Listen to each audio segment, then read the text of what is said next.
కాంగ్రెస్ పార్టీతోనే రాష్ట్ర అభివృద్ధి సాధ్యమవుతుందని కాంగ్రెస్ ఎమ్మెల్యే అభ్యర్థి ఎండి విజయజ్యోతి పేర్కొన్నారు. మంగళవారం బద్వేల్ మున్సిపాలిటీ పరిధిలోని రూపరంపేట, మడకలవారిపల్లె గ్రామాల్లో వారు ఎన్నికల ప్రచారం నిర్వహించారు.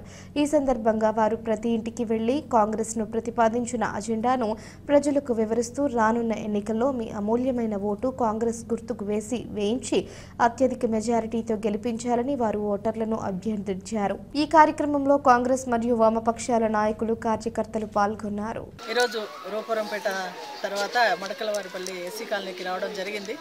ఇక్కడ వీధుల్లో ప్రచారం చేసినప్పుడు వీరు సమస్యలన్నీ నా దృష్టికి తీసుకురావడం జరిగింది.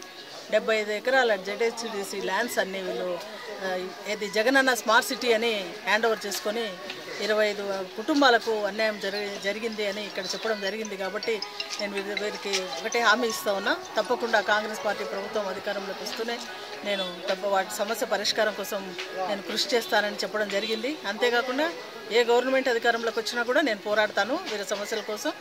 ఈ ముఖ్యంగా కాంగ్రెస్ పార్టీ పేదల పార్టీ కాబట్టి పేదల కోసం కష్టపడే పార్టీ, ఎన్నో ఏళ్ళ చరిత్ర కలిగిన పార్టీ, హామీలు ఇచ్చి నెరవేర్చే పార్టీ. ఆ పార్టీలో నేను అభ్యర్థిగా ఉండడం అనేది నేను గర్వకారణంగా భావిస్తూ ఏవైతే ఆశయాలు ఆ పార్టీలో ఉన్నాయో ఆ ఆశయాల ద్వారా నేను పనిచేసి ఇక్కడ నియోజకవర్గంలో ఉండే బడుగు బలహీన వర్గాలు అయితేమి, ముస్లిం మైనార్టీస్ అయితే, బీసీలు అయితేమి, బలహీనంగా ఎవరైతే ఉన్నారో వారి యొక్క సమస్యల కోసం పోరాడతానని అందరికీ చెప్పడం జరిగింది.